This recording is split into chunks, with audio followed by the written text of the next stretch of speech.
Assalamualaikum warahmatullahi wabarakatuh. Salam sejahtera Sobat Safina semua. Ini ya saya ada 4 butir telur dari indukan yang menurut saya tidak layak untuk meneruskan pengeramannya. Karena satu dan lain hal yang akan saya jelaskan kemudian. Kita akan pindahkan dulu ke dalam box yang sudah saya sediakan. Ini cuma 4 butir. Nanti akan saya pindahkan ke dalam inkubator sederhana yang sudah saya siapkan, lengkap dengan lampu, air pelembab dan lain sebagainya. Mudah-mudahan dia bisa menetas. Nah, ini sudah saya pindahkan ke dalam inkubator sederhana. Alasnya sederhana saja ini Sobat Safina. Ada alas bekas das bermobil, karena saya pikir ini berbulu mirip dengan induknya. Ini juga ada air sebagai pelembab sekaligus air minum bagi DOC yang baru menetas atau yang saya beli dari pasar, dan juga ada 511 itu sebagai pangan. Ini campuran nih Sobat Safina. Ini saya percobaan juga nih sebenarnya, karena saya ingin tahu apakah bisa menetaskan telur tanpa terikat pada peraturan atau pengetahuan umum yang sudah kita ketahui tentang cara menetaskan telur. Dan menurut perhitungan hari ini adalah insya Allah hari ke-22 sejak hari pertama peletakan telur. Nah, kita lihat apakah hari ini ada perubahan, karena kemarin di hari 21 itu tidak ada perubahan apa-apa dan sudah saya anggap gagal. Tapi mari kita lihat hari ini hari ke-22. Semoga ada perubahan. Kalau tidak ada tanda-tanda menetas atau tidak ada perubahan, maka telur ini terpaksa akan dibuang. Bismillahirrahmanirrahim, kita buka. Nah, Masya Allah, ini ada retakan ini Saudara Safina. Ada retakan, Masya Allah, Alhamdulillah. Ini rupanya ada sudah hampir separuh ini si DOC meretakkan cangkang telur. Mudah-mudahan dia berhasil berjuang. Ini akan kita pantau terus apakah nanti dia berhasil keluar. Tapi nanti seandainya kalau sudah hampir separuh lebih ini cangkangnya retak, maka nggak apa-apa untuk dibantu. Tapi kalau sekarang dibantu sebaiknya jangan, karena dia takutnya akan malah membuat cedera dan si anak ayam akan mengalami kecacatan. Maka kita tunggu sebentar bagaimana nanti, apakah dia mampu untuk membuka sedikit saja lagi cangkang telurnya ini. Mari kita tunggu saja. Sementara dulu, nah ini ada di dalam dus yang sama, dalam inkubator yang sama, ini ada 2 dus saya gabung jadi satu Sobat Safina. Ada 3 anak ayam, itu anak ayam pedaging yang saya beli dari pasar. Ini ada 6 sebenarnya, dan 3 bertahan, 3 lainnya udah tewas, tidak mampu bertahan dia. Saya gabung dengan telur ayam yang saya tetaskan di sini. Nah, ini dia ada gerakan-gerakan kecil. Gerakan-gerakan kecil, semoga dia mampu untuk keluar dari cangkangnya ini, tinggal sedikit saja. Ini telur ayamnya termasuk kecil nih Sobat Safina, termasuk kecil. Tidak besar, jadi kemungkinan juga si DOC atau anak ayamnya juga ya otomatis lah jadi kecil. Ini Sobat Safina sekalian, ada beberapa perubahan dalam perlakuan telur-telur ini sebenarnya. Saya perlakukan sedemikian rupa. Kadang saya pindahkan ke dalam kotak kecil karena saya lihat terinjak-injak atau terlalu bergetar-getar, terinjak-injak dengan aktivitas anak ayam yang saya taruh di situ. Saya bolak-balik pun tidak terlalu rutin. Jadi sama sekali ini saya ingin mencoba di luar kebiasaan atau di luar pengetahuan umum yang sudah kita ketahui tentang teknik menetaskan telur di dalam inkubator. Lampu yang saya pakai di sini adalah lampu pijar 5 watt, karena saya pikir 5 watt cukuplah untuk memberikan panas atau hangat yang diperlukan telur 4 butir telur ini untuk menetas. Kalau Sobat Safina punya telur yang banyak, 10, 15 atau 20, mungkin jumlah bolam atau wattnya harus diperbesar, ya kan, karena semakin luas ruangan inkubator, atau semakin banyak telur yang di dalam inkubator, maka otomatis panas yang dihasilkan juga harus semakin banyak gitu kan, agar bisa merata memanasi seluruh telur-telur yang ada di dalam ruangan yang lebih besar. Kemudian ada juga yang bertanya kepada saya, bolehkah memakai bolam yang berwarna biru atau berwarna merah? Sebenarnya Sobat Safina, poin yang dijadikan acuan dalam menetaskan bukan terletak pada warna bolam, tetapi ada pada panas yang dihasilkan oleh bolam. Jadi kalau Anda punya bolam yang berwarna biru tapi bisa menghasilkan panas sekitar 35 atau 30 derajat, ya itu tidak apa-apa dipakai. Jadi intinya adalah sumber panas, dan lampu pijar ini adalah salah satu sumber panas yang cukup baik yang diperlukan dalam menetaskan telur. Jadi sekali lagi bukan terletak pada warna, tetapi terletak pada sumber panas. Kalau Sobat Safina punya sumber pemanas lainnya juga silahkan. Misalnya keramik yang dipanaskan atau ada kawat pijar yang lain, ya silahkan saja. Intinya panas yang dihasilkan, panas ideal yang diperlukan telur dalam penetasan adalah sekitar 35, 36 atau 37 derajat Celcius, maksimal 40 derajat Celcius. Dan ini saya bantu, ini ada retak, semakin retak dia tidak apa-apa, saya bantu. Dan speed video ini agak saya kurangi, tadi itu berkisar speed 8 atau 4 kali kecepatan normal. Ini Sobat Safina sudah separuh lebih dia keluar. Ini secara fisik terlihat kecil nampaknya Sobat Safina. Mungkin ada kesalahan perhitungan saya, ini hari ke-22 atau jangan-jangan ini mungkin baru hari kedua ke-19 atau ke-20, saya tidak tahu pasti juga karena terlihat kecil. Telurnya memang kecil, tapi fisiknya ini menurut saya di bawah standar. Nanti akan kita lihat 12 jam ke depan lah, nanti setelah bulu-bulunya kering, dia sudah bisa berdiri sendiri, baru nanti kita timbang berapa bobotnya. Telur ini Sobat Safina, induknya ini seperti saya bilang di awal, akan saya jelaskan di sini, agak aneh induknya. Jadi kenapa saya ambil kemarin sisa 3 butir, karena ini sebetulnya total itu sudah ada sekitar 10 atau 11 butir telur yang sudah dia hasilkan si induk tadi. Tapi sebagian dia mencar-mencar di rebet telur. Kadang di satu tempat, yang lain besok lagi di mana. Jadi pindah-pindah terus, dan bahkan ada beberapa telur yang dia patuk dan dia makan sendiri nih Sobat Safina. Jadi induknya ini agak lain dari yang lain. Ada juga 2 butir telur dia di pot tetangga sebelah. Makanya ini induknya saya ikat dengan tali sepanjang 2 meter biar dia tidak terlalu terkekang juga. Dan kemudian akhirnya memang bisa bertelur 4 butir di tempat yang tetap itu tadi, yang saya ambil di pojokan rumah itu. Tetapi menurut saya ya memang ini tidak, inilah daripada nanti tidak jadi semua, mending kalau dimakan, tapi kalau tidak jadi kan sayang. Maka saya putuskan saya taruh di inkubator ini untuk ditetaskan secara manual. Dan ini alhamdulillah Sobat Safina sudah keluar semua, utuh sudah dia keluar semua. Nanti setelah 12 jam lah dari sekarang, nanti bulu-bulunya akan mengering dengan sendirinya, dan biasanya dia akan berdiri dan akan saya beri air minum.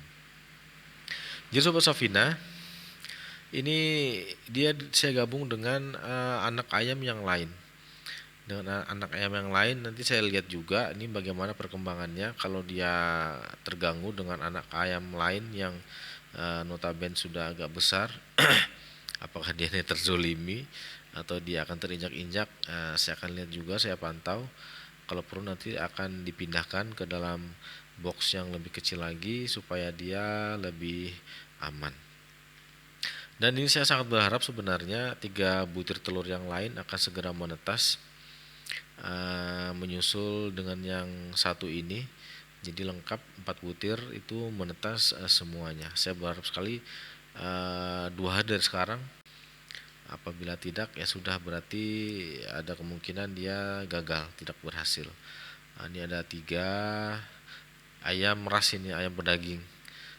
Sudah sekitar hampir 1 minggu di sini dia, digabung dengan telur yang saya tetaskan secara manual. Dan Sobat Safina perlu diingat bahwa ini termasuk percobaan. Percobaan yang mungkin bagaimana ya? Ya tidak perlu diikuti karena sayang telurnya kalau tidak menetas. Karena telur-telur ini sengaja diperlakukan dengan seadanya nih, Sobat Safina. Dibolak-balik jarang. Harusnya kan menurut teori itu kita balik atau kita putar telur ini secara periodik, secara teratur.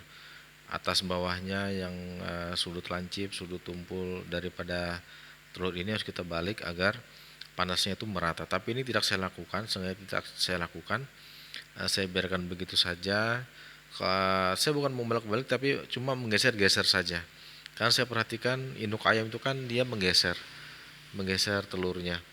Tapi dengan menggeser itu pun saya perhatikan memang sebenarnya telur jadi terotasi ya, berputar. Mungkin itu tujuannya, disarankan untuk membolak-balik telur agar panasnya tadi merata. Tapi ini tidak saya lakukan, dan ini menetas 1 butir, alhamdulillah. Dan kita tunggu beberapa hari ke depan untuk sisa telur yang lain. Dan ini saya bersihkan dulu Sobat Safina, saya ganti alasnya agar tidak terlalu kotor. Perlu diingat juga bahwa kotoran ayam yang terlalu banyak ini menimbulkan penyakit, karena zat amoniak yang dihasilkan dari kotoran ayam itu bisa mengganggu kesehatan daripada si ayam, lebih-lebih anak ayam. Jadi secara periodik harus kita bersihkan, kita ganti alas, kita buang alas yang lama dan kita ganti dengan alas yang baru biar lebih bersih. Anak ayam ini Sobat Safina rawan dengan suhu.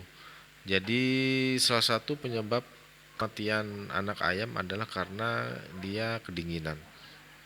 Maka anak ayam yang berumur 1 bulan itu wajib diberi penghangat selama 24 jam nonstop agar dia tidak terbuang energinya untuk mempertahankan suhu panas tubuhnya.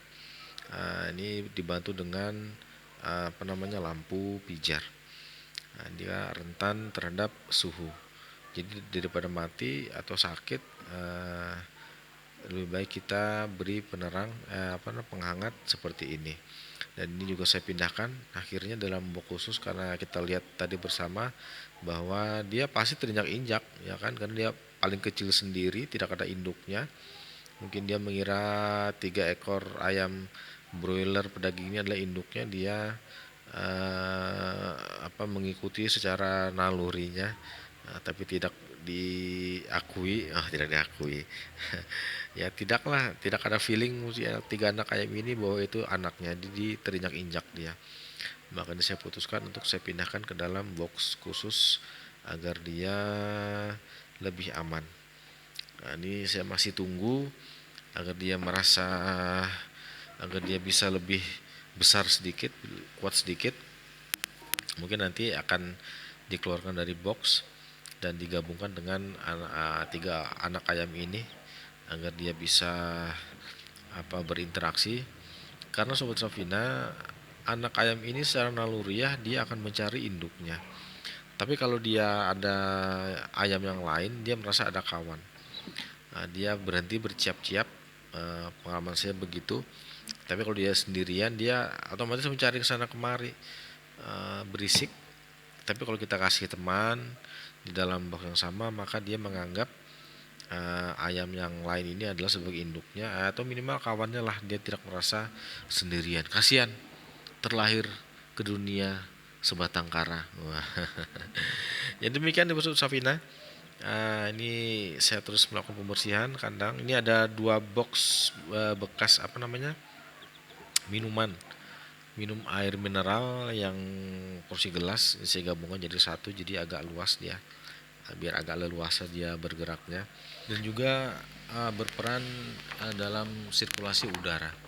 Jadi maksudnya agak luas biar udara yang di dalam ini tidak terlalu pengap, yang mengalirnya cukup bagus. Tetapi diingat juga jangan meletakkan inkubator yang langsung berada di aliran angin yang terlalu deras, misal di bawah kipas angin atau di depan pintu yang terbuka di mana angin ini keluar masuk dengan deras atau dengan bebas. Nah, itu juga dihindari, karena angin yang terlalu deras bersirkulasi di dalam inkubator ini tentu akan menyebabkan ketidakstabilan suhu. Suhunya stabil kan 35 atau 36 mesti dijaga dalam inkubator, tapi karena adanya angin terlalu deras di dalam inkubator, maka suhu akan turun. Kalau suhu terlalu rendah nih Sobat Safina, maka akan mempengaruhi perkembangan embrio anak ayam, terlebih pada anak ayam yang muda, embrio yang muda gitu kan, itu sangat terpengaruh sekali. Kecuali embrio yang sudah setengah setengah jalan, misalnya 15 atau 10 hari ke atas, mungkin itu tidak terlalu berpengaruh. Tetapi sebaliknya, hati-hati juga temperatur yang terlalu tinggi, apalagi di atas 40 derajat Celcius, 41 misalnya, selama 30 menit saja itu dapat mematikan embrio ayam nih Sobat Safina. Jadi pastikan suhu di dalam inkubator Anda tetap ideal berkisar 35 sampai 40 derajat Celcius. Ini sudah hampir 12 jam nih Sobat Safina, saya lihat lagi dan dia sudah agak sempurna berdirinya. Dia sudah sempurna juga, bulu-bulunya sudah kering semua. Dan kita ambil sekarang, mari kita timbang berapa bobotnya setelah 12 jam penetasan. Kita timbang sebentar, hasilnya adalah 23 gram. 23 gram ini di bawah standar nih Sobat Safina, karena harusnya bobot minimal DOC yang baru menetas adalah 30 gram. Seperti yang terlihat di tabel berikut, ini usia 1 sampai 1 minggu itu bobotnya harusnya 30 sampai 60 gram, 1 sampai 2 minggu 60 sampai 100 gram, dan seterusnya. Jadi kenapa telur itu biasa kecil? Nah, ini ada beberapa faktor penyebabnya nih Sobat Safina. Yang pertama adalah berat badan saat pulet. Pulet yang memiliki berat badan di bawah standar akan memproduksi telur dengan ukuran yang kecil juga nih Sobat Safina, dan keadaan tersebut akan terus berlangsung selama berat badan pulet tadi begitu-begitu saja, tidak ada peningkatan. Yang kedua adalah tingkat kematangan seksual.